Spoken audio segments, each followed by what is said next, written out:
Hey guys, welcome back to the channel.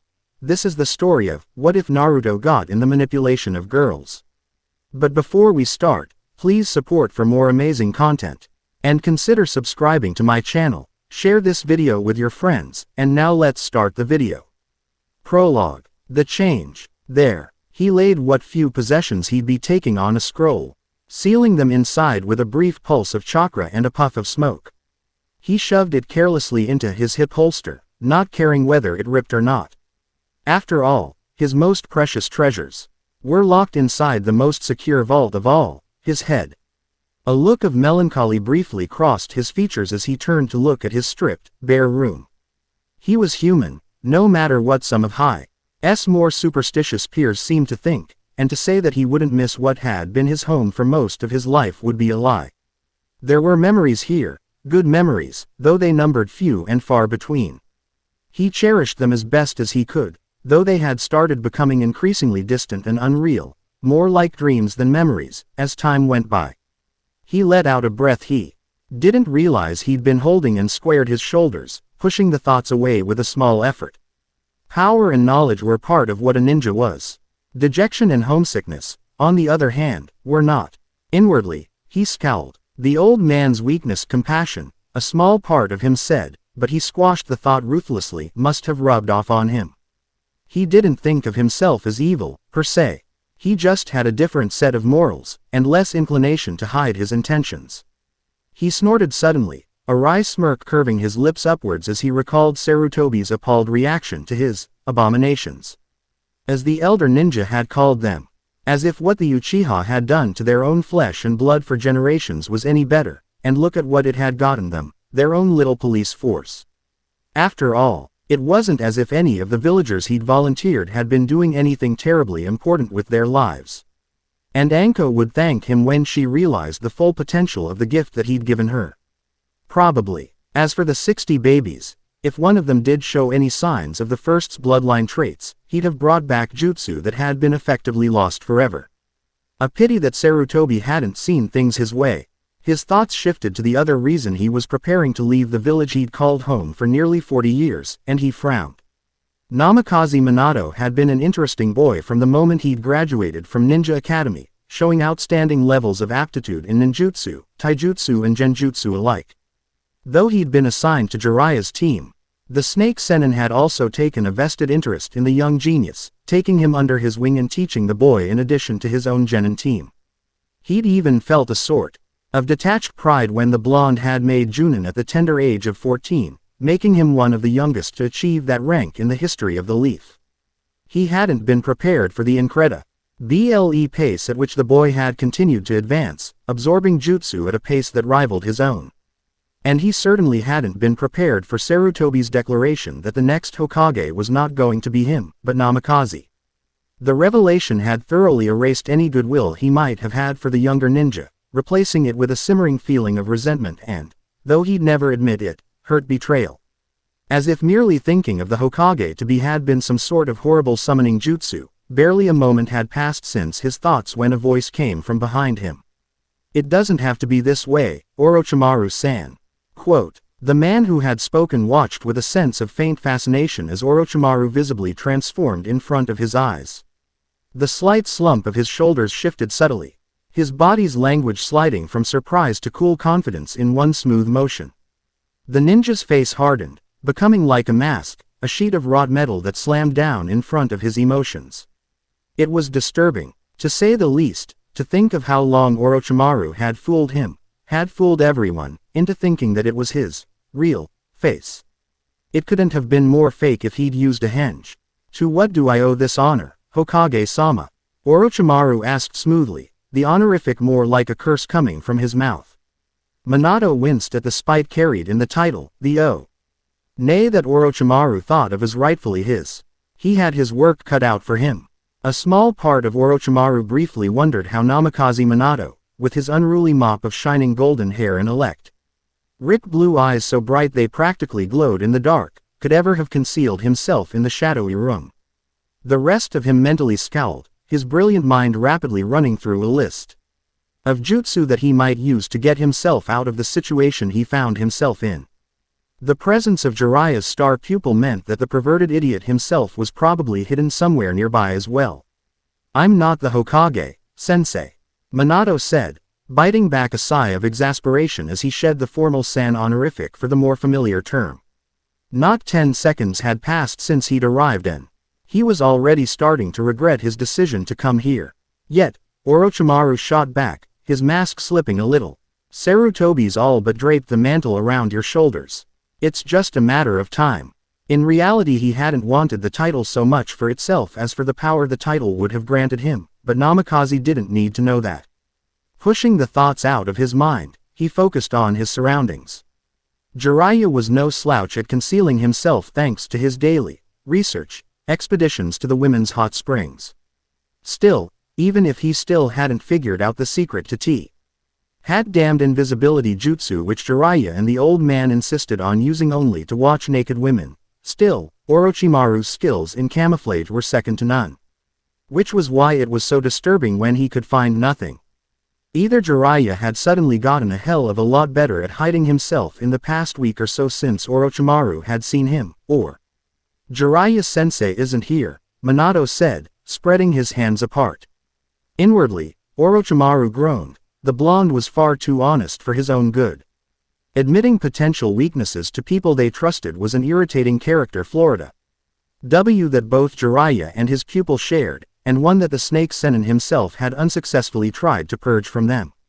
I came alone. Why? Minato didn't reply immediately, instead looking sideways at the tatami neatly snacked on top of one another in the corner. I just got back from a mission, he said shortly. Orochimaru read all he needed to know from his former pupil's posture and tone, and nodded. Must have lost one of them. I see, he said, frowning inwardly. That doesn't explain why you're here. I'm here, Minato said, looking as if he'd rather be anywhere else, to keep you from leaving, sensei. The elder ninja's mind kicked into overdrive as he raced to examine the unexpected turn of events from every possible angle. Outwardly keeping his calm facade, he smiled a humorless smile and replied smoothly. That's strange, Minato-kun.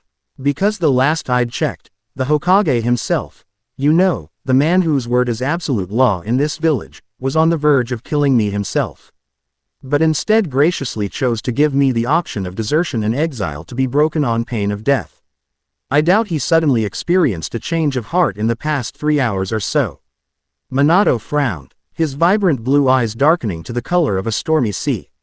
We're ninja, not samurai, a fact that Sarutobi-san and Jiraiya-sensei seemed to forget all too often, he said sharply, surprising the Snake Sennin. He'd always assumed that the blonde ninja shared the same misguided sense of damn fool heroism as his mentor. They often don't understand that the clean, honorable way is not always the best one.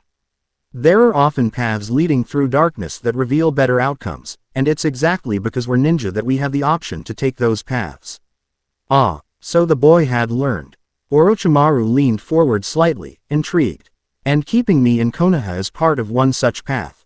Minato nodded. As a village at war, we can't afford to show any signs of weakness. It's why we keep on taking potentially risky and time-consuming missions even though in reality we need every man, woman and child we can get at the front lines. Our battles are fought with MI's direction and false appearances as much as they are with open combat. Basic ninja strategics, but something that even the best often forget, Orochimaru thought approvingly. For the moment he kept his silence, letting the blonde continue. How would I take it if one of Konoha's legendary Sannin went rogue?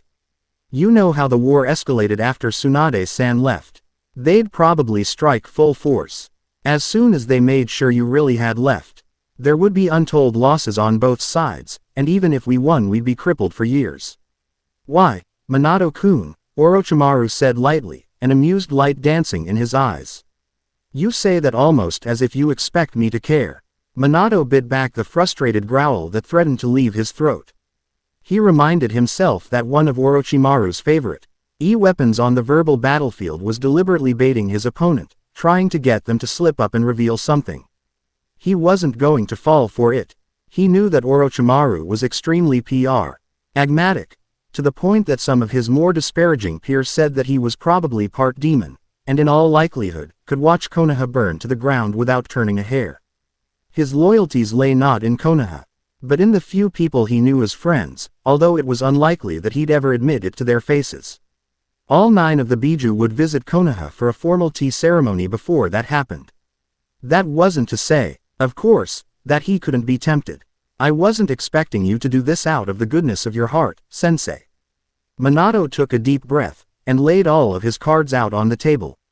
If you agree to stay as a ninja of the leaf, I'm prepared to offer total amnesty for what you did. Your former rank of Junin will be restored, and you will also be granted access to the Hokage's library. On the surface, all the response he got was a raised eyebrow. Inside, Orochimaru was the closest to frantic he'd been since he was 5 and taking the genin exam for the first time. Never in his wildest dreams had he expected his former pupil to come out with this.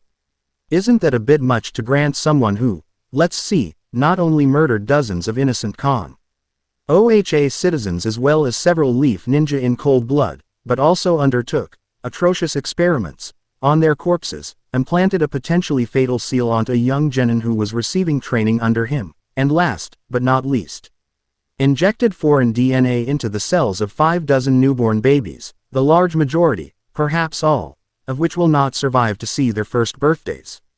The snake, Sennin ticked them off slowly and deliberately on his fingers, hoping to goad Minato into dropping the other shoe. Perhaps, Minato agreed, his voice even. But I don't know of anything else that will get you to stay. The fate of this village hinges on your presence. It wasn't flattery or exaggeration. Both ninja knew that it was a distinct and very likely possibility that the hidden village of rock would fall upon the leaf with all of its combined might once it had confirmed that Orochimaru had left. Especially since both of them knew that Jiraiya was liable to immediately take off after. The snake Sennin without a second thought in some sort of foolish crusade to bring him back, leaving the village void of all 3 legendary ninja. The flat declaration shook Orochimaru more than he let on, but he hung on gamely. He would not fall victim to his own softer side. There had to be a catch, and if he could just prod Namikaze enough that he let something slip. And who are you to offer a missing ninja amnesty? And decide the fate of this village, both of which fall under the jurisdiction of the Hokage. Someone soon going to be responsible for the life of every man, woman and child in Konoha. Namikaze said bluntly, his voice gaining strength and confidence as he spoke. The time for hiding behind half-truths and avoidance was past. Someone willing to give his all to protect the village he values more than his own life. I thought you weren't the Hokage? Orochimaru asked, and scowled. He knew immediately what the answer would be. Yet, Minato replied, giving his former teacher a humorless grin. But I will be soon, and Sarutobi-san respects my judgment. Eventually I'll be able to persuade him that this is the right way. The Sandaime Hokage was highly idealistic and slightly blinded by a misplaced sense of justice and honor where he could ill afford to have either. However, he was anything but stupid, and once Minato explained the need for Orochimaru's presence he was sure to acknowledge his soon-to-be successor's reasons, albeit grudgingly. For his part, Orochimaru would cheerfully commit genocide if it meant gaining access to the Hokage's library. The archives there held the combined knowledge of over 100 years of ninja, neatly compiled and stored in a collection that was the largest in Fire Country, perhaps in the world. But he'd never jumped blindly into a deal before, and he didn't plan on changing this philosophy simply because the stakes were higher. He stalled. Assume for a moment that I accept that the old man doesn't kill me on sight. And the 1001 things that could go wrong, don't. What's keeping me from simply taking what I want from the library and leaving? I never said you'd be alone, sensei, Minato replied. A quick grin appearing and disappearing on his face like smoke despite the seriousness of the situation. 4 hand-picked Anbu will be assigned to escort you during your visits. Can you afford to waste 4 of your finest in a dusty room full of old scrolls? Orochimaru asked, the brevity of his tone showing none of the displeasure he felt inside. 1, or even 2, highly trained and alert ninja. He could handle in a heartbeat. He wasn't called legendary for nothing, but 4 of Anbu caliber. I can afford to because I know exactly what someone as good as you can do with those old scrolls, Minato said. Steel entering his voice. You might be able to dispatch of the 4 ninja all assigned to you with ease. In fact, I'd bet on it, but unscathed, before any of them could so much as raise an alarm. "You'd never get out of the village alive," were the words that hung unspoken in the air.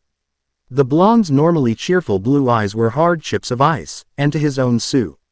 Our prize, the snake Sennin found that it was he who looked away first. "I'll do whatever it takes to ensure that Konoha survives this war." Orochimaru's lips twisted in a sardonic smirk and he made an odd hissing noise through his lips. It took Minato a moment to realize that it was the first time he'd heard his former teacher truly laughing. "Spoken like a true Hokage," the elder ninja said at length. Though his voice held little of the spite that had been it earlier. He was too busy for mincing words, too busy checking and double-checking Minato's words for any sign of duplicity. He decided on a cautious probe. "I suppose I'd have to give up my experiments?" he asked lightly, already knowing what the answer was going to be. He was just buying time, and looking for any mistakes Minato might make. "Of course not," Minato said calmly. "You'd just have to stop performing them on villagers and Leaf Ninja. After all, we're a nation at war. There are plenty of prisoners to go around. You can have any that don't have value as potential hostages or bartering chips." If the circumstances hadn't been quite so serious, Minato suspected he would have had to expend a great amount of willpower to keep from laughing aloud at the expression of shock that appeared and disappeared in an instant on the older man's face. Orochimaru hissed again, his expression showing clear disbelief and suspicion. "You're..." His voice trailed off as his eyes ran over the younger man, taking in everything. There were certain traits that nearly every ninja of genin or higher rank almost automatically incorporated into everything they said, making it nearly impossible to tell whether they were lying or not simply by sight and sound. Stares that were purposely slightly off-center, projecting a false sense of honesty. Slight alterations in posture and tone. Minute, almost undetectable movements made at key moments designed to distract the subconscious. Namikaze Minato was not showing any of these traits. "You're telling the truth." As Minato nodded wordlessly, it struck Orochimaru that there was no underlying scheme, no trap set to spring as he set foot on it. All of his quick thinking had led no insidious plot simply because there was no insidious plot.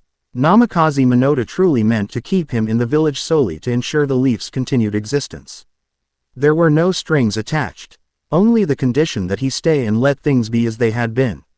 The only thing blocking Orochimaru from his life of exile was himself. His pride, that is.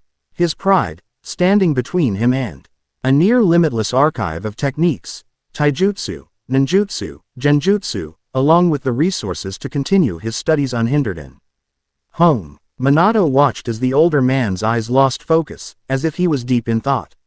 It struck him that this was perhaps the first, and last, time Orochimaru had ever been so transparent. Emotions flickered across his face like firelight, bare to the world. At length, his slit eyes closed for a long moment before opening again, and Minato knew in an instant that the decision, whether it was for better or worse, had been made. Orochimaru shot his foe, RMER student, a glare that could have melted steel before reaching into his vest pocket. He slowly withdrew a battered metal object that bore a spiral emblem on the front, a leaf Hittite. He stared at it for a moment, his expression unreadable, before raising it and tying it around his head in one swift, practiced motion. "You realize Jiraiya will flay you alive when he finds out you went and did this without his knowledge," he said simply. Instead of replying, Minato merely grinned impishly before forming a simple seal and vanishing in a puff of smoke. Once certain he was completely alone, Orochimaru groaned and slumped against the wall, closing his eyes and letting the cool metal of his Hittite against his forehead provide an anchor to the real world. The snake Sennin was by nature a cautious man, not given to blind optimism. Now that the binding decision had been made, he decided to go about making the most of it. He took the scroll out of his hip holster and laid it on the ground again, unsealing its contents with a brief moment of concentration. Straightening up, he looked out the window to see the sun rising slowly, its light illuminating his room in all its admittedly underwhelming glory. Slowly, he allowed himself a small smile. Chapter 1. Adjusting to life as usual. Orochimaru was in a foul mood. It could be the fact that he'd barely gotten any sleep the day before, even by ninja standards. A nap that lasted all of 10 minutes before being rudely awakened hardly constituted a good night's sleep. Perhaps it was because of the smug look Minato had given him as he darted past the blonde. Amusement dancing in his electric blue eyes. Or, more likely, it was both of the above, along with the hail of razor-sharp shuriken that was closing in on him from all directions. A brief curse escaped his lips as he channeled chakra into his legs and jumped, the earth beneath him cratering slightly at the force. The air was a bad place to be for a ninja, Kanban. Invulnerability on all sides with a near-complete lack of mobility. A pair of kunai speeding towards him, centered squarely on his heart and his stomach, seemed to prove the point. He deflected one with the metal plate on his left arm, snatching the one aimed at his heart out of the air. With a quick snap of his wrist he sent it back where it had come from, landing and quickly following it to his opponent. Drawing a kunai of his own from his hip holster, the snake Sennin feinted quickly to the right. As his enemy moved to avoid it, he spun sideways and clipped the man neatly on the chin with a hard kick, sending him to the ground. And that, Orochimaru said, is why you'll never beat me, Jiraiya. The taunt would have been more impressive if he hadn't been panting with exertion. They'd been sparring for nearly 2 hours without taking a break, and the lack of sleep was taking its toll on him. The white-haired man lying prone on the ground shook his head groggily, wincing as he touched his aching chin. He too was breathing hard, and sweat ran heavily down his face. "You stuck-up bastard," he said, a sudden grin appearing on his face. Before Orochimaru could move, he felt the cold, wickedly sharp edge of a kunai held to his throat. "Honestly, Orochimaru, the way you carry on sometimes makes you sound like a cheesy villain," two voices said in unison. One came from behind Orochimaru, the other from the Jiraiya lying in front of him. There was a small pop as the man he'd just beaten disappeared in a puff of smoke and wisps of chakra. "You'd think that a legendary ninja like yourself wouldn't be fooled by a simple cage bunshin." Orochimaru chuckled softly, letting the muscles in his body relax. Gathering his chakra, he spat, "The same goes for you, idiot." There was a infinitesimally small moment where Jiraiya's attention shifted from Orochimaru to the empty space behind him, trying to sense a bunshin where nothing existed. In an instant he realized he'd been fooled. But by then the snake Sennin had already flowed out of his grip like water and was driving a fist into his solar plexus, sending Jiraiya to his knees. The white-haired man gave only a grunt before turning his kneel into a crouch, lashing out with his foot and sweeping Orochimaru's legs out from under him. Before the snake Sennin could start rolling to his feet, Jiraiya flipped forward, chakra flaring on his right heel as he drove it square into the other man's stomach and knocked him flat on his back, gasping for breath. They stayed like that for a while on the ground, both of them panting desperately. Orochimaru got his breathing under control first and managed to sit up, propping himself up with both arms. "May I ask what that last kick was for?" He took another deep breath and let it out slowly, wincing as the muscles in his abdomen protested loudly. "I thought we agreed on low-level ninjutsu and taijutsu when sparring. I'm fairly certain that B-rank taijutsu invo LV-ing chakra enhancement don't fall in that category. That," Jiraiya said slowly, forcing himself to get up, "was for nearly going and getting yourself killed." He shot his friend a glare. Orochimaru heaved a heavy sigh, rolling his eyes skywards as if to ask the gods, "Why me?" Just like Jiraiya to exaggerate wildly. "I was going to desert, Jiraiya, not commit suicide." "There's a difference." "Like hell it is," Jiraiya said angrily. "You know, if you'd become missing Nin, I'd have had to hunt you down and kick your sorry ass so hard you died twice." He followed the last word with a half-heya RTED punch that the other man caught easily. Orochimaru's return to the ranks of Konoha's ninja had been quiet and devoid of fanfare, mostly because only 3 people in the village knew that he'd left in the first place. Minato, of course, had grinned like a fool when he saw Orochimaru flash past him, dodging a hail of shuriken. He hadn't seen Sarutobi yet, which was fine as far as the snake Sennin was concerned. And Jiraiya, with a low growl, Orochimaru pushed the other man, sending him back down again. Then, unable to muster the energy required to keep his upper body upright, he fell back and let the ground catch him.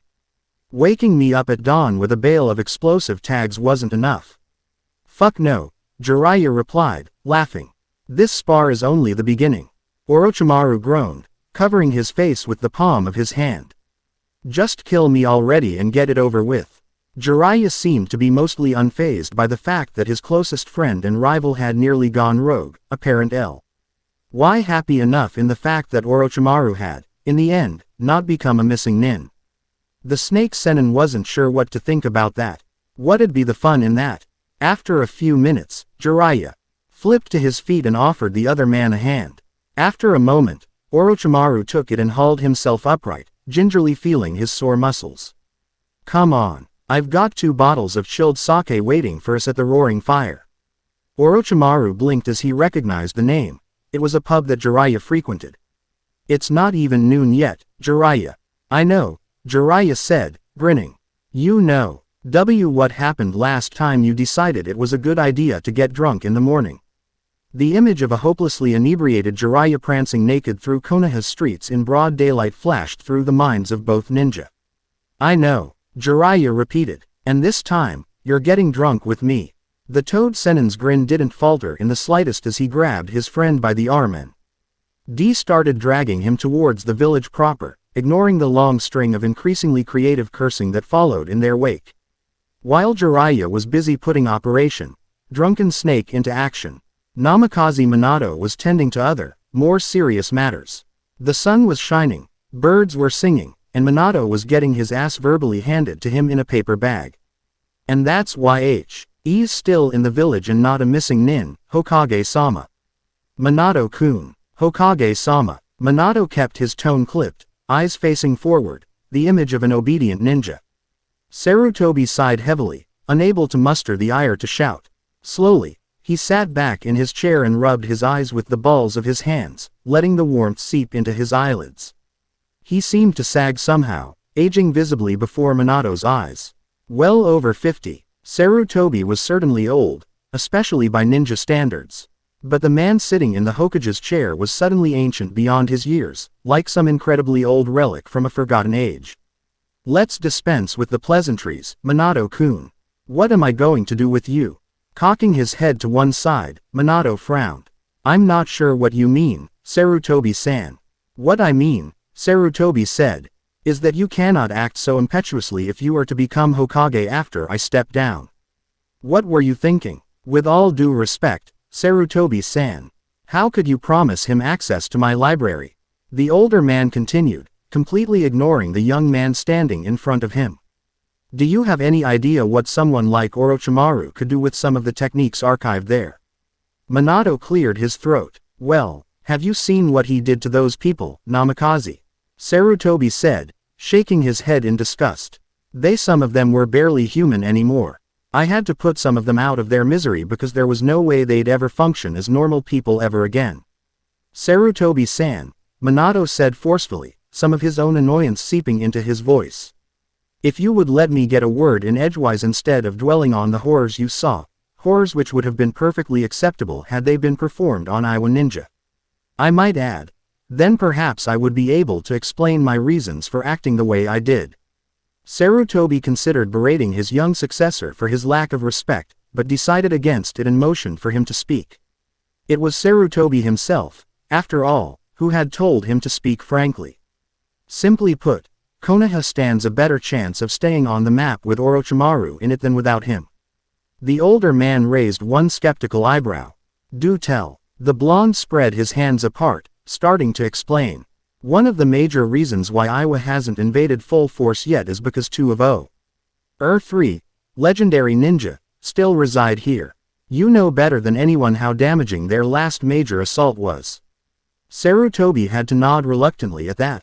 The attack that had taken place just days after Tsunade left had ended with a full score of Konoha ninja dead and many more injured before the invading Iwa were forced back. If Orochimaru were to leave, it's certain that Iwa would swarm over us in a heartbeat. Perhaps, Sarutobi said, still not convinced. But Jiraiya would still be here. That's where you're wrong, Sarutobi-san, Minato interrupted. You know how close the two are. Jiraiya-sensei would have left as soon as he'd made sure his friend wasn't coming back on his own. Whether he succeeded or not, he'd never be back to defend the village in the event of an immediate Iwa assault. Sarutobi stared moodily at nothing before nodding reluctantly. True, and as you proposed, Orochimaru could be supplied prisoners to continue his experiments. But that doesn't explain what to tell the families of the people he's already murdered. Minato simply shrugged. We're at war, Sarutobi-san. An Iowa surgical strike killed half a dozen Leaf Ninja, along with a large number of civilians. We made them pay double that in blood, of course.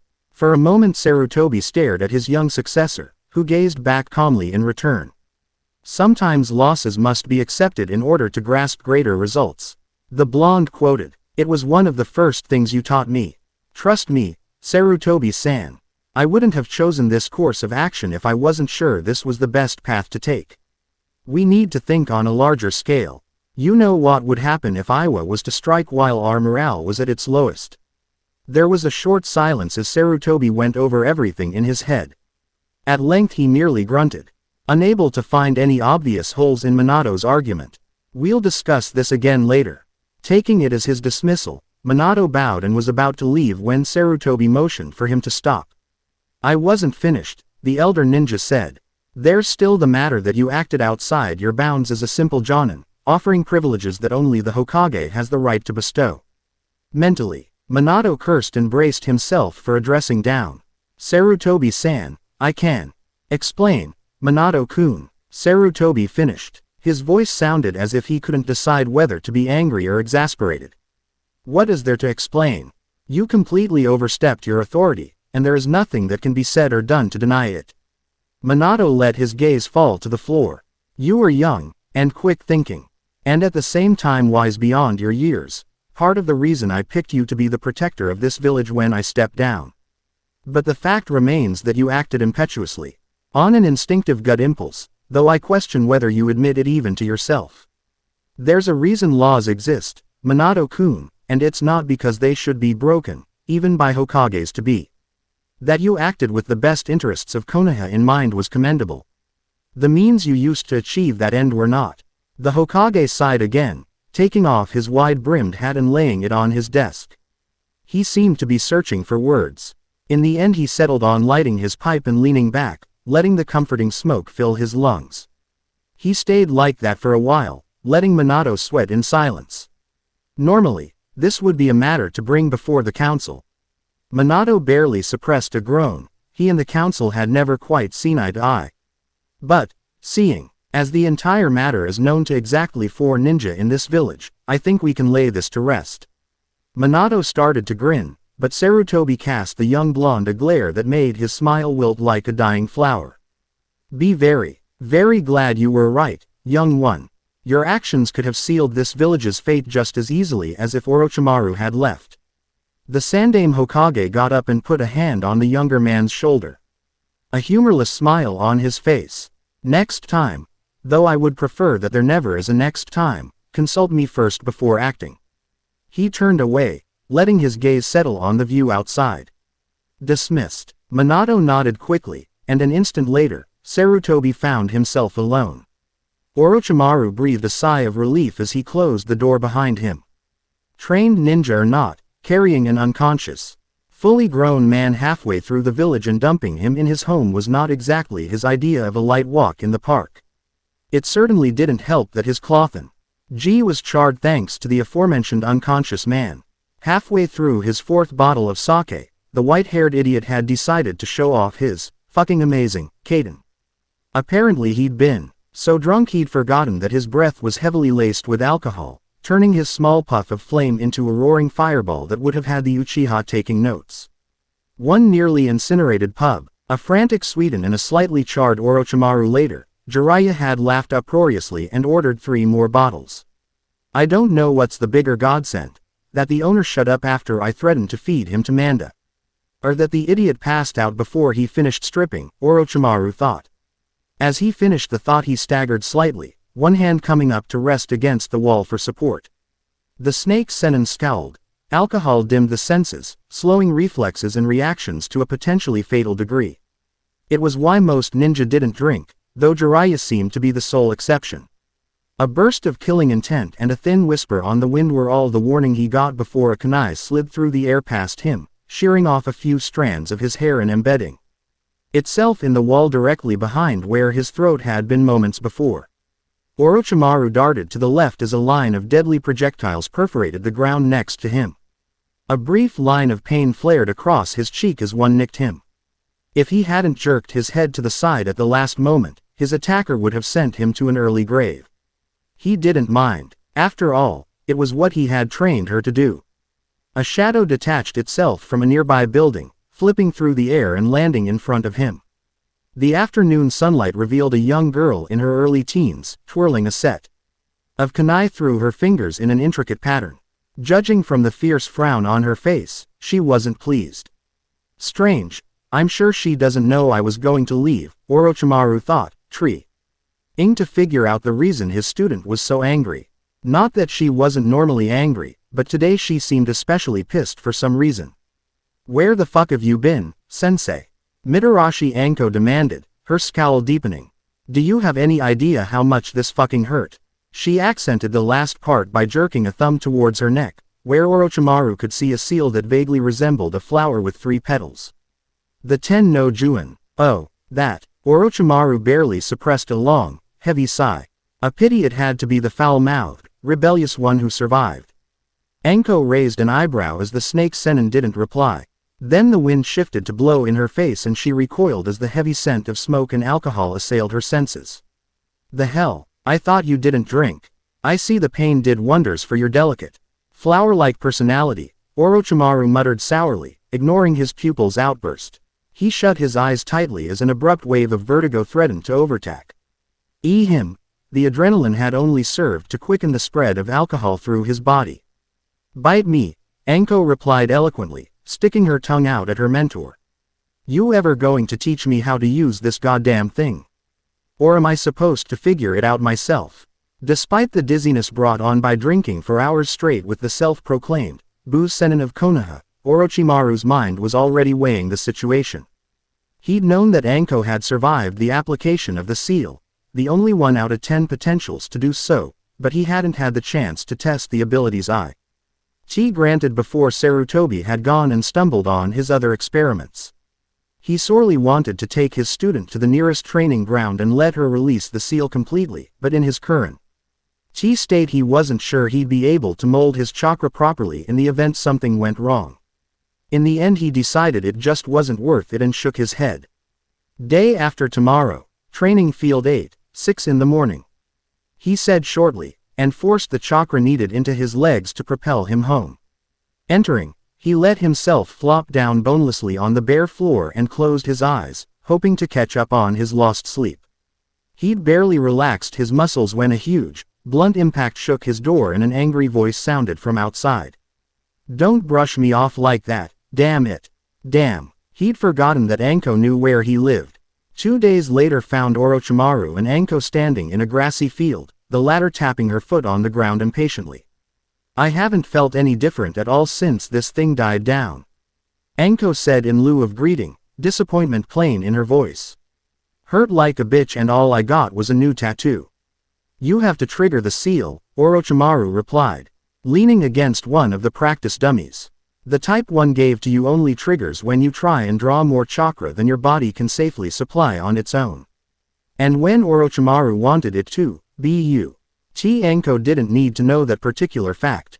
Anko blinked. That's it. Nodding, Orochimaru said, that's it. How many seals can you cycle? Not sure what the sudden question really had to do anything, Anko shrugged. 3.5 is my best yet, but I could probably manage a bit more if I tried. Seal cycling was an advanced chakra exercise that was designed to slowly but steadily increase the amount of chakra a ninja could mold at once. The trainee began forming hand seals in a fixed order, starting with rat and ending with boar.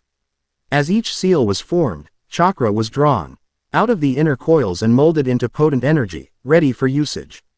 Since there was no release of the pent-up energy within the body, it stayed there, circulating inside until the amount of chakra became such as that trainee felt unable to continue, at which point the chakra was slowly bled back into his or her coils. Begin. Anko shrugged. Nothing to lose, and started, performing 3 YCLES without any noticeable sign of stress. At the 40th seal a fine sweat started to break out on her forehead, and by the 48th, the end of the 4th cycle, she was shaking visibly from the strain. "This is my limit, sensei," she managed to say, her fingers locked in the bore seal. Her eyes were shut tightly. "If I go any farther I think I'll burst." "Continue." Orochimaru's eyes were locked on the Juin, which was starting to writhe as if it was alive. "The seal will protect you." Anko gulped hard, suddenly regretting her decision to receive the goddamn seal in the first place. Her neck felt like someone was holding a live coal to it. Still, Orochimaru's training had never done anything but make her stronger, and she had no reason to think that he'd lie to her. Her hands trembling, she formed the seal for Rat, and all hell broke loose. The cursed seal of heaven sprang to life, racing from its resting place on Anko's neck and spreading across her body like wildfire. An aura of pure chakra blazed into existence around her, turning even the early morning sky a shade brighter. Her pupils disappeared, leaving her eyes pure white orbs of light, as if she'd been lit up from the inside. Heat was rolling off of her in waves, and Orochimaru didn't dare approach her. Instead, he stood a decent distance away, prepared a kawarimi in case something went wrong, and observed the pattern of the seal with a detached interest, noting that the way that Anko's chakra was flaring made it a distinct possibility that the energy was leaking from her tenketsu. Her body simply couldn't hold all the energy that her coils were supplying her and was discharging it into the air. A part of him worried that she might die, but he brushed it aside. If Anko succeeded, whether she survived or not, he'd finally have concrete proof that the Juin worked as he designed it. If she didn't, well, Minato had promised to supply a steady stream of volunteers. Only a few seconds had passed since Anko had started to manifest a visible aura, but Orochimaru could tell that she was already at her limit, simply too much of her chakra was bleeding into her surroundings. He scowled. Perhaps she simply didn't have the raw amount of chakra needed to trigger the seal's second stage. Before he could do anything to find out, Anko let out a chakra-enhanced scream that nearly burst his eardrums. The energy surrounding her body shrieking upwards to the heavens in a iridescent blue bolt. Her chakra split the clouds for a brief moment before dissipating completely. Completely and utterly drained, Anko pitched forward onto her face, unconscious before she hit the ground. Orochimaru raised his eyebrows. Interesting. Not quite what he'd wanted, but interesting. He knelt and checked his student's pulse, noting that it still beat strongly despite the severe chakra depletion she must have undergone moments before. Despite the fact she'd been too hot to even stand close to, her skin was cool to the touch. And from what Orochimaru could tell, she was showing none of the normal signs of chakra burnout. Good. It seemed that she was not only still alive, but the activation of the Eel's first stage hadn't had any lasting adverse effects. She'd be able to try again. With a small grunt he hefted her limp body onto his shoulder, his expression thoughtful. Perhaps Anko needed more training before she could properly harness the seal. He made a mental note to up her quota once she recovered. With his pupil in tow he started walking to the hospital, ignoring the strange looks he received from passing villagers. Pushing open the door, he moved to the counter and unceremoniously dumped Anko there. The girl at the counter stared up at him, eyes wide with shock. It wasn't every day that one got to meet one of Konoha's legendary Sannin, especially one who'd walked into the building holding an unconscious girl like a sack of potatoes. "She's suffering from acute chakra depletion," Orochimaru said, motioning towards Anko. "There shouldn't be anything else out of the ordinary, but just in case I want reports on the state of her inner coils, possible muscle atrophy, internal damage." He trailed off, gesturing vaguely. "You get the idea. Get a Hyuga to take a look at her." Before the poor girl could think to reply, Orochimaru vanished in a small cloud of smoke. It was convenient, and it kept people from asking annoying questions as he walked out. He was slowly making his way back to his home, his mind spinning with the implications of Anko's reaction to the seal, when someone called him Orochimaru-sensei. There were only 2 living people who called Orochimaru that, and he'd just left one of them at the hospital, unconscious. That meant, he turned around and sure enough, Namikaze Minato was waving at him cheerfully, dragging a bemused-looking Jiraiya behind him. Inwardly, Orochimaru groaned. He'd wanted time alone to ponder the effects that the Ten-no Juin had had on Anko. It looked as though the gods hadn't seen fit to give him that time. He waited until they were reasonably close before clearing his throat. Yes, just go along with him. It'll save us the time he spends whining, Jiraiya said, scratching his head. Kid says he's got a new jutsu he wants to show off. Well, that changed things. Perhaps the Anko seal could wait a while. Half an hour of walking later. Both ninja were becoming increasingly impatient with their former student. So tell me, kid. Just what is it about this fantastic jutsu that's so amazing it has to be done half a mile from the village walls? Jiraiya asked. They'd followed the young blonde deep into the forest of death, ignoring the gigantic wildlife. The amount of Satsui, killing intent, that Orochimaru was actively emitting helped take care of that. It's a ninjutsu I've been working on in my spare time for the past 3 years. I finally got it worked out last week, but I'd forgotten all about it until today. Minato's ice blue eyes were practically glowing with excitement. At length, they found themselves in a wide clearing, devoid of plant life and littered with small and large boulders. The blonde ninja motioned for them to stop next to the largest one in the clearing, nearly the size of a small fishing boat. I take it this jutsu is apparently so deadly and destructive had using it somewhere close by and convenient like, say, Training Field 10, a place specifically designed for testing ninjutsu, would no doubt result in the utter and complete annihilation of Konoha. Orochimaru said archly. No, Minato admitted with a smile, but there's always the possibility of Iowa spies in the village and I didn't want to risk it. Both older men nodded reluctantly at that. It was a distinct possibility. Warring villages had been known to plant spies for the sole purpose of stealing jutsu in the past. So now we're out here in the middle of nowhere, said Jiraiya, looking about as impatient as Orochimaru felt.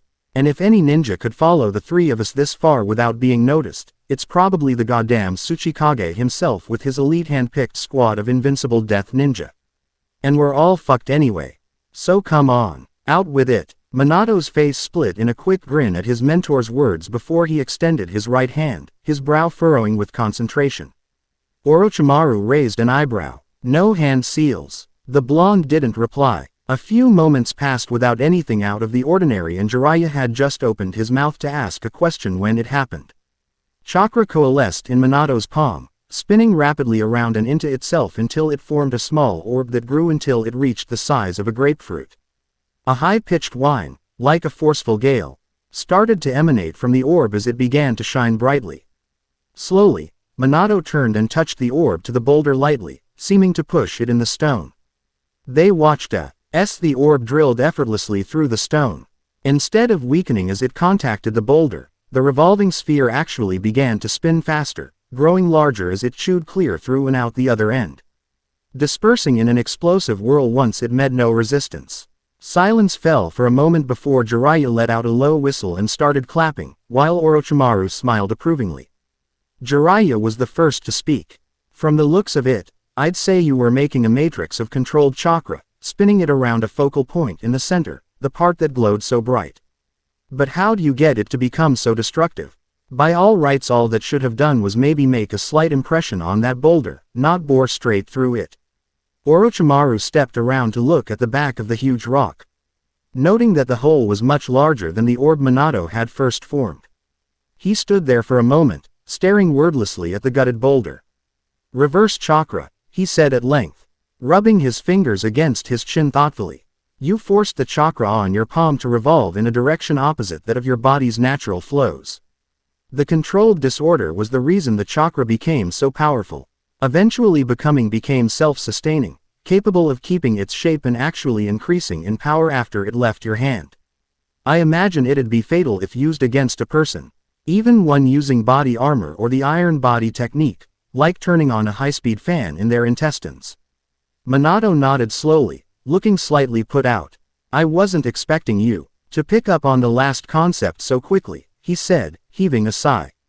Orochimaru chuckled. So I assume this is a close-range combat ninjutsu, Orochimaru said, receiving another nod.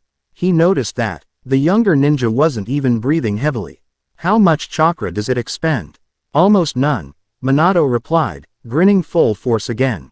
All that's needed is the initial flow to get the chakra outside the body and spinning. The rest is pure control. Jiraiya grinned back. He'd always been a fan of destructive, flashy ninjutsu, and this new one was no exception. So what's this new technique called? Minato's grin became distinctly sheepish and he laughed awkwardly, scratching the back of his head. To tell the truth, I wasn't quite sure what to name it. I've never created a whole new jutsu before. Orochimaru rolled his eyes at the blonde's Jiraiya-esque statement. Noticing the snake Sennin's expression, Minato hastily cleared his throat and attempted to convey an air of confidence. But I'm thinking of calling it Rasengan. Chapter 2. Forging Loyalty. Now what? Orochimaru asked himself, looking up at the late morning sky. His attempts to recreate Minato's new jutsu had turned out to be frustrating. It seemed that the blonde ninja hadn't been joking when he said it had taken him 3 years to master it. Summoning the chakra and reversing its flow had been easy. Maintaining the control needed to both sustain the chakra core and force energy to revolve around it at the same time, however, had proved harder. The sting of seeing Minato's smug grin had been only slightly soothed at the sight of Jiraiya's similarly unsuccessful attempts. It'll take at least a few months to master it even knowing the theory behind it, Minato had said, making no attempt to hide his amusement. It wasn't every day he got to see his two legendary teachers fail miserably at something he himself had already mastered. The Hiraishin no Jutsu, his best and potentially deadliest ninjutsu, was one of the few things that eluded both Sennin to this day. His Rasengan, while not quite on that level, was certainly proving to be quite difficult. An abrupt growl from his stomach broke Akimaru out of his reminiscing and reminded him that his breakfast had consisted entirely of a dry, tasteless bar of field rations that he'd eaten on his way to training field 8. The wafers, loving L.Y. referred to as shit sticks by the Anbu, provided a quick boost of energy that served to banish sleep and fatigue much like the stronger soldier pills, but suffered from none of the side effects, aside from a lingering sense of hunger. He was just about to hop down from his rooftop perch when he saw a familiar figure walking down towards training field 2. Sarutobi was hard to miss. The Anbu Bo Daiguards who constantly ghosted him made him stand out like a beacon. Of course, any normal ninja, even highly trained Junin, would have been hard-pressed to notice just one of the elite Anbu, but Orochimaru was far from normal. A thought formed in his mind and he turned it over for a while, finally heaving a sigh and shaking his head. He could pretend that Sarutobi didn't exist, and the Hokage could do the same. But sooner or later things would come to a head. It was only a matter of time. This way, at least, he thought, dropping down to the ground, I'll be going on my terms. Sarutobi owed no sign of surprise when Orochimaru fell into step beside him, though he'd been alone just moments before. Lovely morning, Hokage-sama, the snake Sennin said, his voice deliberately casual. Not a cloud in the sky. Indeed, Sarutobi replied. He too kept his tone level. The Anbu stayed where they were. They hadn't been informed that Orochimaru had nearly gone rogue, and before their falling out. The Hokage and the snake Sennin had often had such abrupt talks. After a moment, Orochimaru said, "It doesn't look like it'll rain today, does it?" "We need to talk, sensei," his hand said, subtly and at an angle where none of the Anbu could see. Sarutobi shook his head, squinting at the late morning sun while one hand at his side worked out an answer. "No, I don't suppose it will. The breeze is certainly refreshing, though." "About what?" Orochimaru suppressed the urge to roll his eyes at the old man's deliberate obstinacy, instead smiling amicably. "It's the perfect kind of day for a stroll outside Konoha. Wouldn't you say? About me, you insufferable old man. Perhaps training can wait," Sarutobi said, making a brief gesture. Orochimaru caught multiple flashes of movement as the Hokage's bodyguards left, leaving the two ninja alone. When they were alone, the Hokage turned to his former student and sighed, resisting the sudden urge to massage his temples. He hadn't been looking forward to this at all. "Well, I'll tell you when we're outside of Konoha's borders, away from prying eyes and ears," Orochimaru said briefly under his breath, quickening their pace. They continued wordlessly past the borders of the village, crossing through the huge double gates that served to mark Konoha's boundaries. Sarutobi tipped a nod to the pair of ninja guarding the south gate. A small smile creasing his wrinkled face as they snapped to attention, doing their best to project an image of competence and efficiency. Soon they were walking in the sparse forest south of Konoha. They continued for a while, both acutely aware of the near-tangible silence hanging between them, before Sarutobi spoke. Orochimaru. Yes, the snake Sennin replied, keeping his facade of calm. There was no mistaking the tone of Sarutobi's voice. Orochimaru could nearly see the disapproval lurking within his former mentor. He knew that if Sarutobi had wanted to kill him, he would have done so days ago. But nonetheless he kept himself tensed and alert. Silence blanketed them again as they strode through the trees. At length, Sarutobi spoke, deliberately directing his gaze elsewhere. Do you regret them? The experiments? The lives you took? Yes, Orochimaru replied truthfully. He too refrained from meeting Sarutobi's eyes, choosing instead to gaze at the ground. I do regret it. If I'd attained permission to test my theories on captured enemies, then I would never have had to worry about getting caught, as it were. The need for secrecy kept me from. Not that, Sarutobi interrupted, a hint of anger seeping into his voice at his one-time student's callous reply. I mean the families you destroyed, Orochimaru. The bonds you tore asunder. Oh, them. Orochimaru would have sighed at Sarutobi's dramatic flair, but since doing so would probably have sent the already incensed man over the edge, he wisely refrained. He stopped to consider the question before replying honestly. He owed his former teacher that much at least. No, I could care less. They meant nothing to me, and they would never have done anything meaningful in their lives anyway. Before you get started on how they were living, breathing human beings, I wish to point out that our enemies are also human beings, with their own dreams and hopes and families.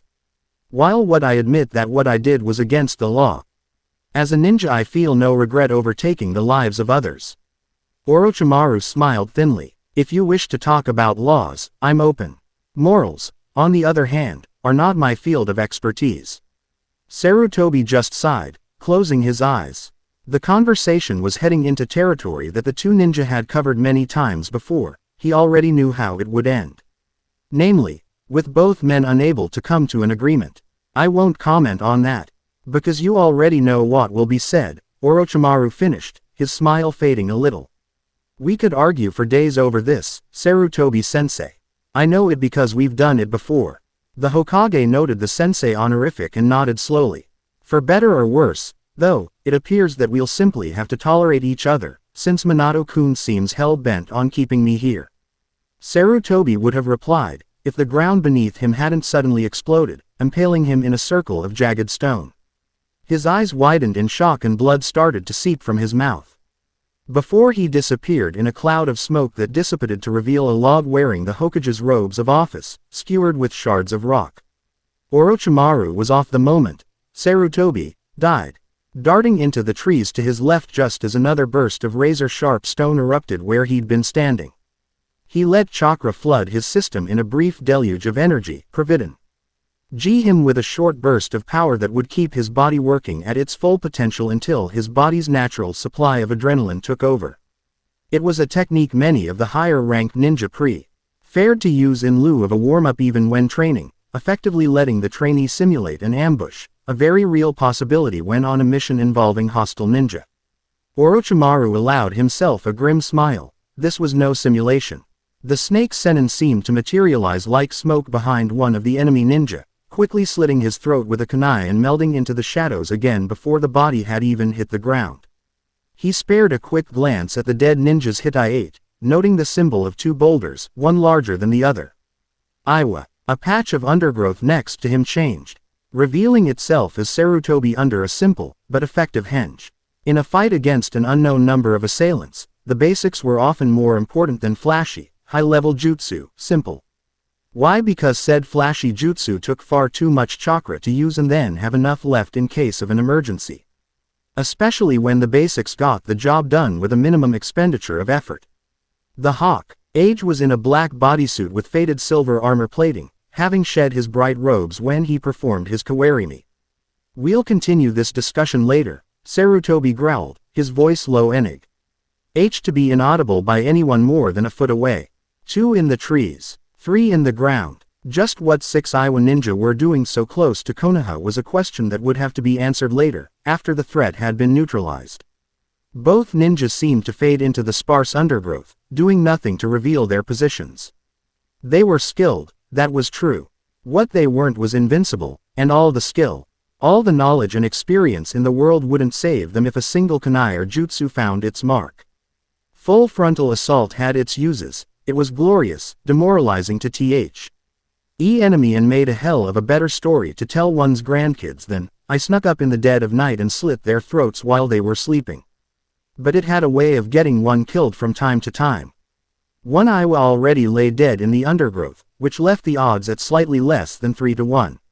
Now that he knew the exact number of attackers, Orochimaru could use jutsu as needed.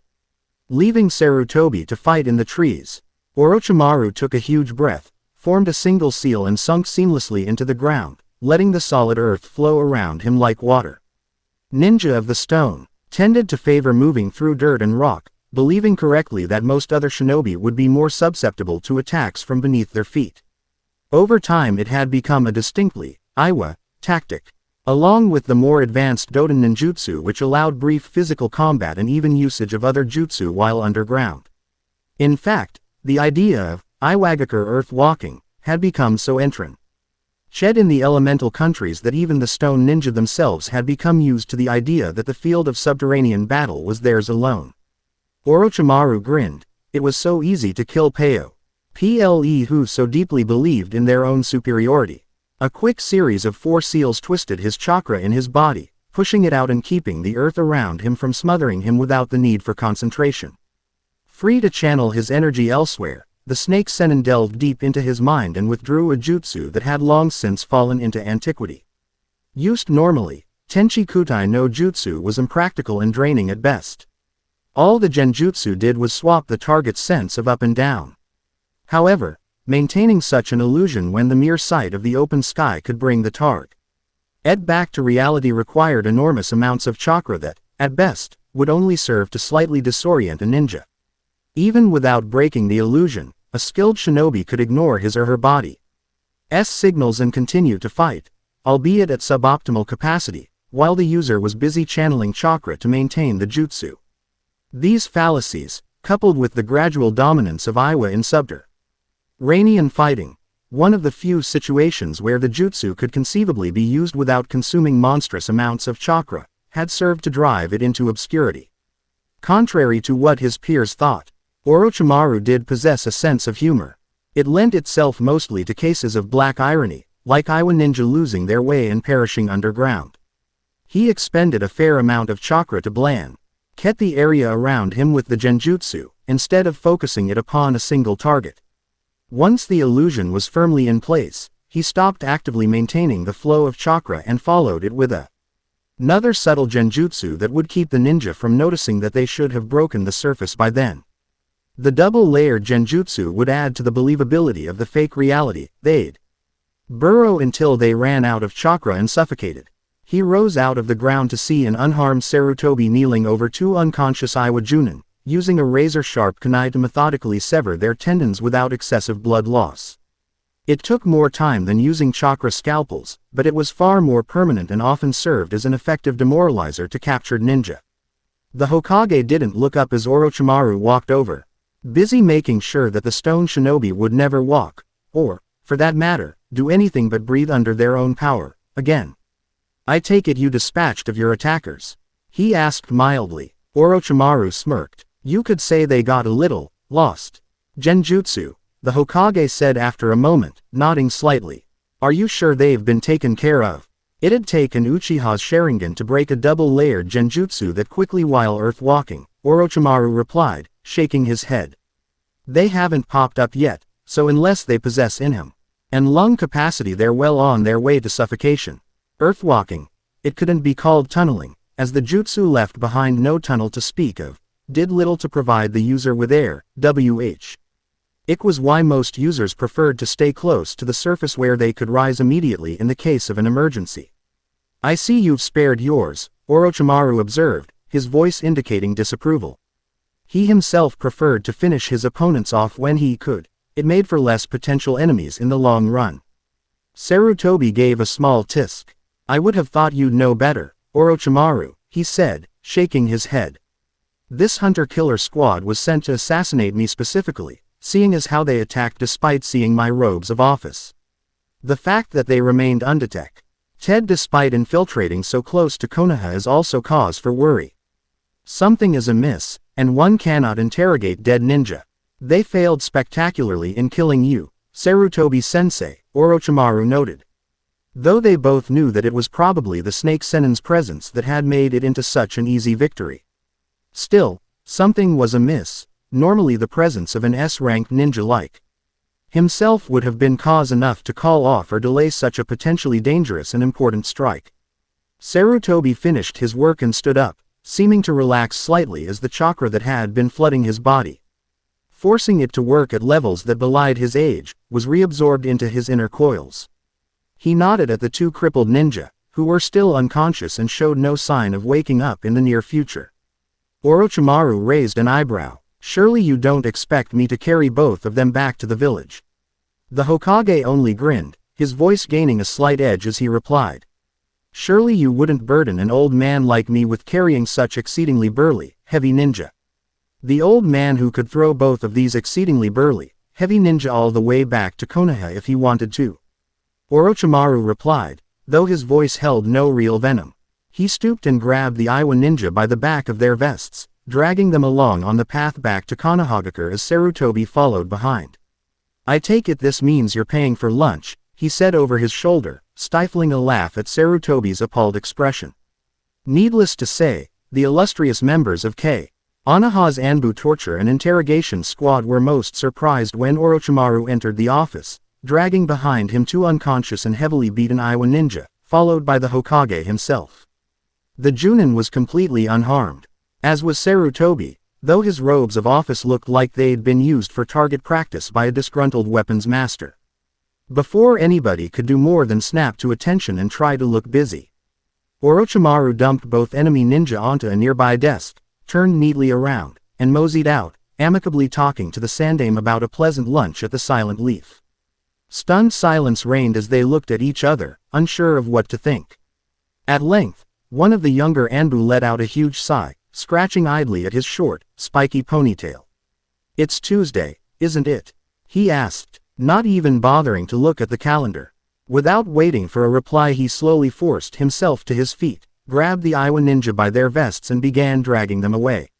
Hauling his charges into a room and closing the door behind him, he propped them up on a pair of chairs, taking care not to aggravate any injuries any more than could be helped.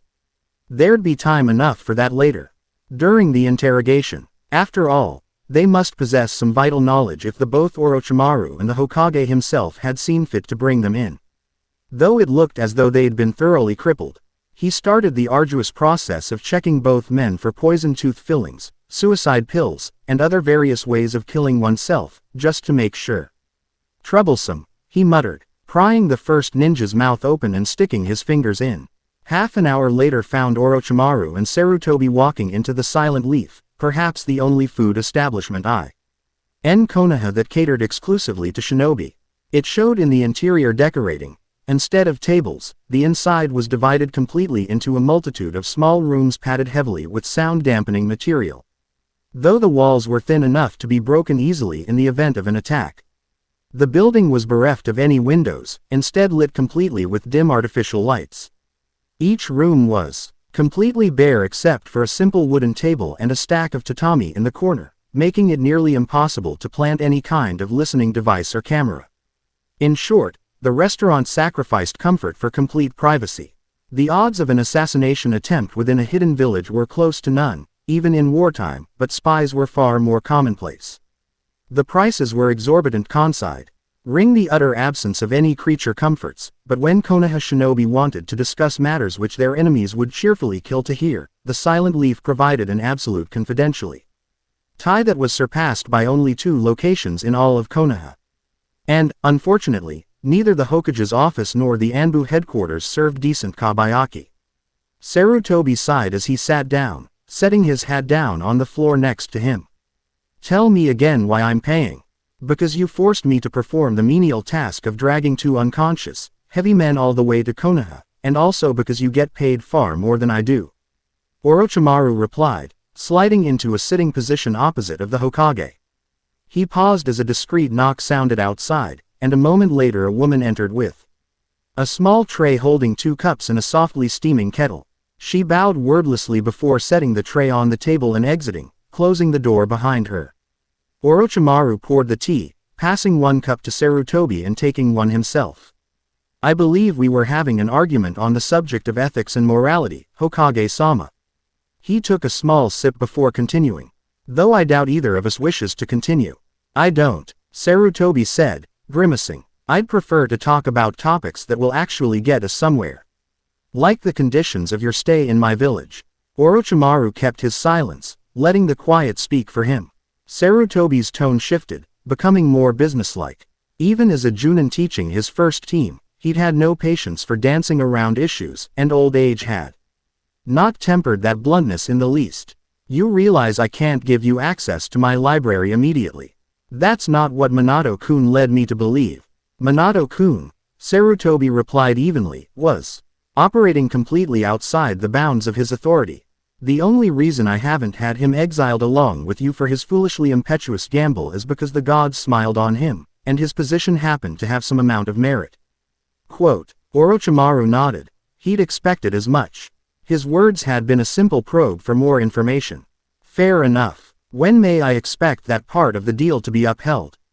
The Hokage looked reluctant. You will have to undertake a number of missions first, including at least 1 S rank or several A rank, to prove your loyalty to Konoha. It was obvious from way he said it that Sarutobi didn't feel it was quite enough. When you are granted access, your Anbu escorts will be briefed on the situation. They will, of course, be sworn to secrecy. More people coming into knowledge of events that Orochimaru would rather have kept a secret. He kept the frown from showing on his face, instead choosing a thin smile. The food arrived soon enough and they began to eat. The possibility of poisoned food was always there, no matter how slim, but the Silent Leaf prided itself on its security. The staff consisted entirely of retired shinobi, and every ingredient was carefully checked out before being cooked. Orochimaru paused, setting his chopsticks down for a moment. About my studies. He trailed off deliberately, letting Sarutobi speak first. Your studies may continue, Sarutobi said slowly, the disapproval clear in his voice. Naturally, your subjects will be restricted to the prisoners of war who are deemed to hold no value as ransom or as hostages.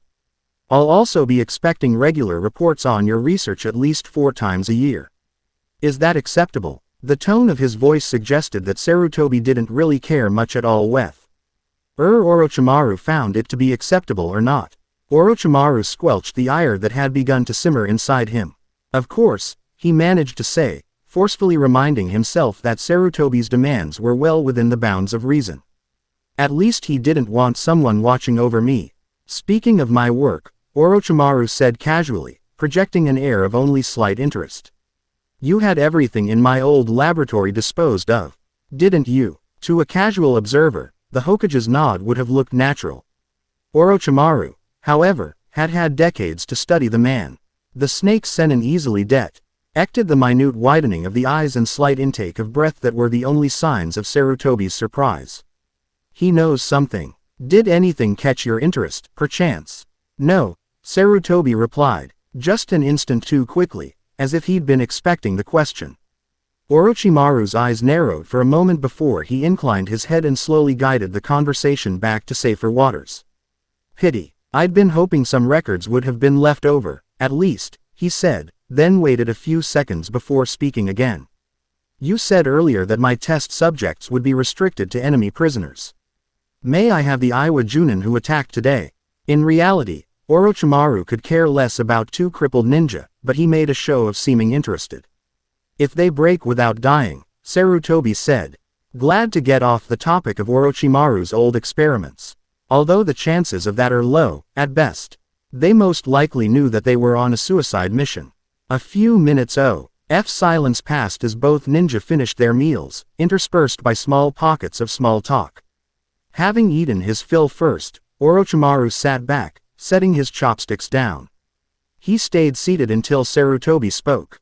Orochimaru, The Hokage seemed on the verge of saying something before apparently deciding against it as he sighed, standing up. Never mind. Orochimaru blinked. He hated that. A week later, Orochimaru found himself in a slight quandary. Since the failed assassination attempt, Iwa had kept its silence, resulting in an eerily tense peace that reminded the Junin uncomfortably of the calm before a storm. No missions had really caught his interest, though he supposed he'd have to take them someday. Jiraiya had disappeared as he was wont to do from time to time, no doubt doing something perverted. Orochimaru really didn't expect less. Minato, on the other hand, had taken one of his students. The Snake Sennin vaguely remembered that the boy was a Hitaki, Tsukumo's orphan. D-Sun, over to the Uchiha compound for some reason, and Sarutobi had apparently decided that one meeting with Orochimaru was enough for the month. In short, Orochimaru was bored. He had nothing to do. No pressing matters that might have drawn his attention. And so, he found himself in Konoha's hospital, standing over the comatose form of his student, Mitarashi Anko. Despite what he'd said on delivering her to the hospital, chakra exhaustion on the level that Anko had experienced was no trivial matter. Only the regular chakra stimulation she'd received had kept her muscles from atrophying. Thankfully, nothing had been damaged beyond the ability of Konoha's medical experts to heal. Still, she was unconscious and had been that way for over a week, from what the medics had told him. He supposed that when Anko did wake up, her first words would no doubt be laced with angry profanity. Hurt. Like fuck. Damn it. Orochimaru blinked. Sometimes, he supposed bemusedly, it wasn't good to be right all the time. So you're awake, then, he said, placing a hand on her shoulder. He held her down firmly as she attempted to get up, shaking his head. Your muscles may not have atrophied, but you're still in no condition to be walking around. It's been over a week since the accident. You've been checking up on me? Anko asked, her voice tinged with mild surprise. The girl even sounded touched. Orochimaru supposed the surprise was understandable. This was the first time in his life he'd ever visited anyone in the hospital, student or teammate. His reasoning behind this had been that anybody worth his time who'd been hospitalized would no doubt be out of the hospital again in short order, and anybody not worth his time didn't warrant a visit in the first place. To be completely honest, the Junin didn't really feel much for Anko. If she died as a result of applying the 10 no Juin like her 9 peers, he would have shed no tears.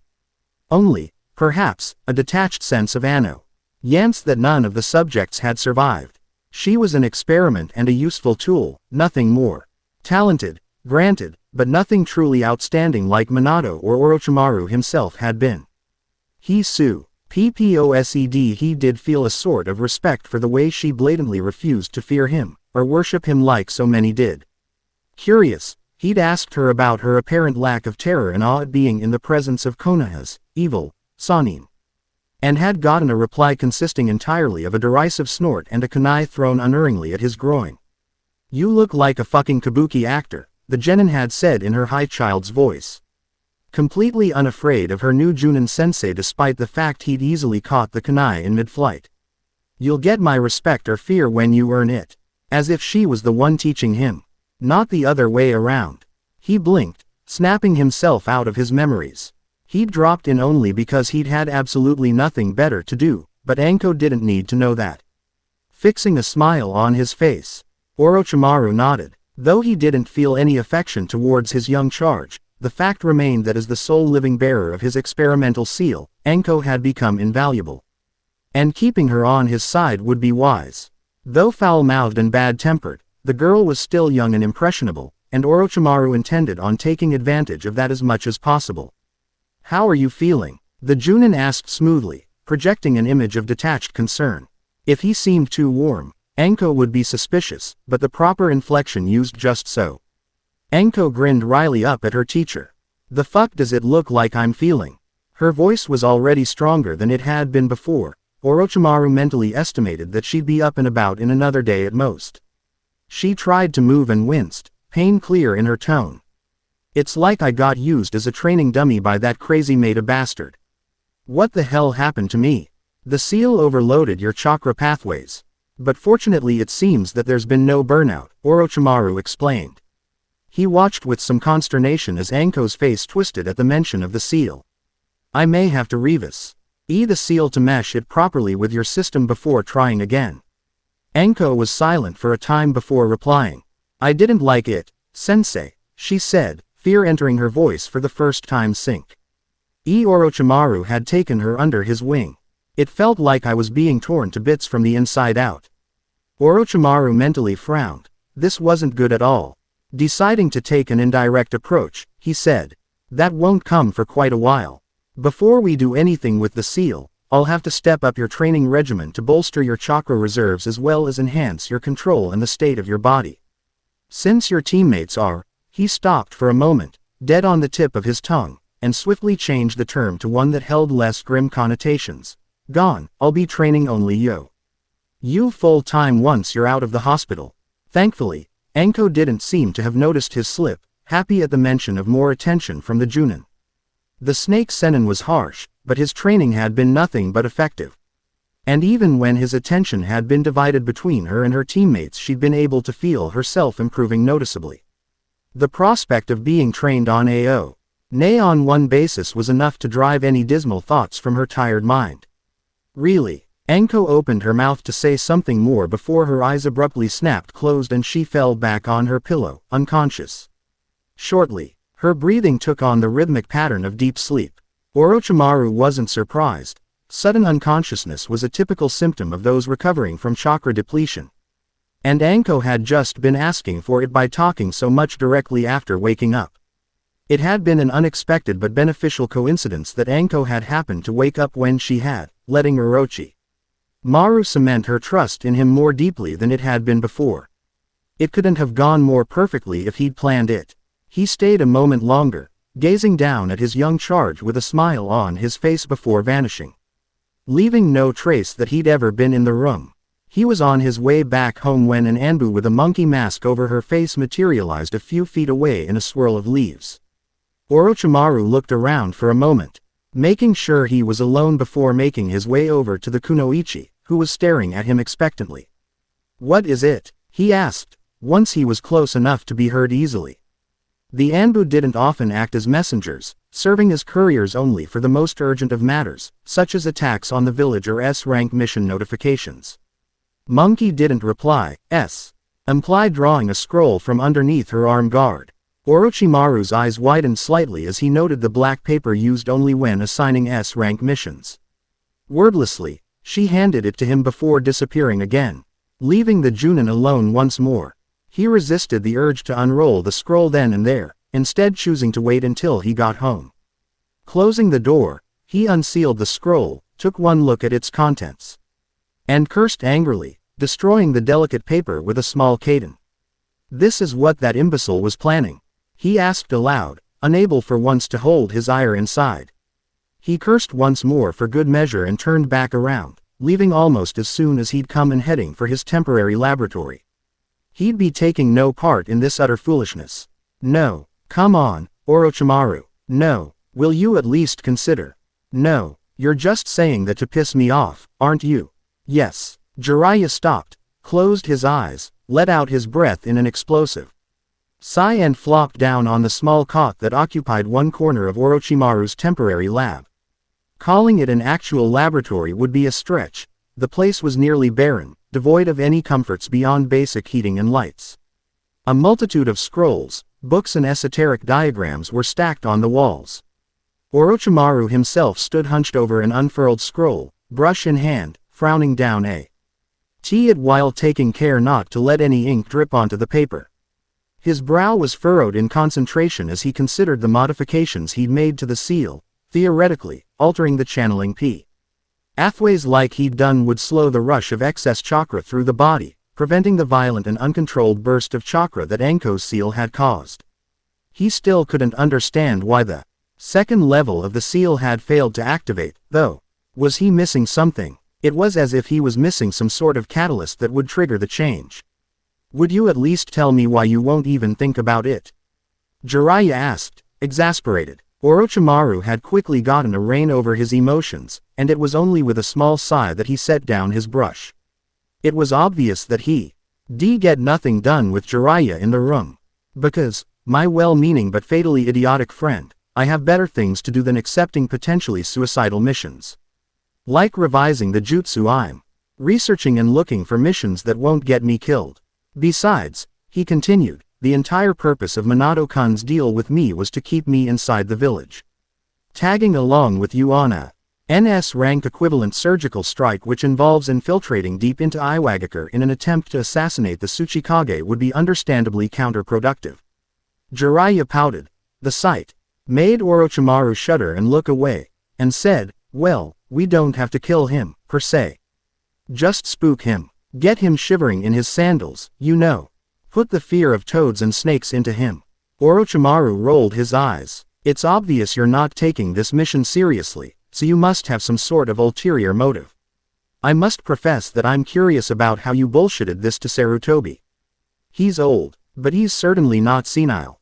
The old man knows we're not going to assassinate anybody. I told him. Orochimaru paused, mild surprise evident in his amber eyes.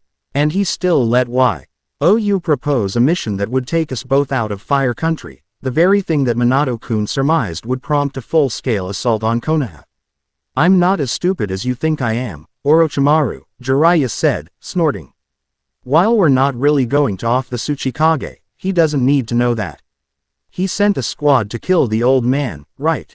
He'll be expecting some kind of retaliation once he realizes they didn't make it. We'll just spread a few rumors here and there, intentionally get noticed a few times along the way, and voila, he'll think we're coming to return the favor.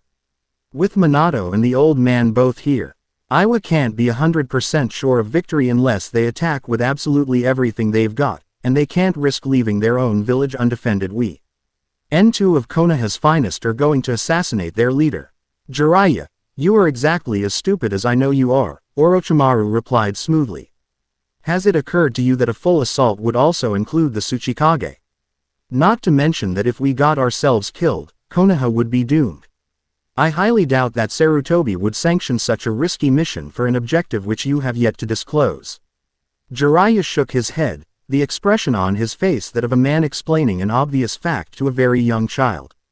An attack of that scale would take time to mobilize. If we're half-way to Earth Country by the time they know we've left, then they can't risk us slipping in and striking while they're busy getting prepared. Besides, he agreed with me that the real goal of this mission is worth the risk. Orochimaru thought it over for a minute before grimacing. You've certainly planned this out, haven't you? He said grudgingly. He hated losing to Jiraiya in anything, and arguments were no exception. All right, say for a moment that this harebrained farce of yours won't result in Konoha's annihilation, and for some unfathomable reason I end up following you. If you're not going to assassinate the Tsuchikage, then just what kind of business do you have in Earth Country that requires my presence as well? Jiraiya hemmed and hawed for a minute before replying, grinning sheepishly. Well, you see, according to my sources, Tsunade was last seen gambling in an Earth Country casino. Orochimaru looked his terminally insane friend in the eyes to make sure he wasn't making a joke, decided he wasn't, and decisively turned away. No, to be continued, and thank you for watching. And a small request, please consider subscribing to this channel, it means so much to me.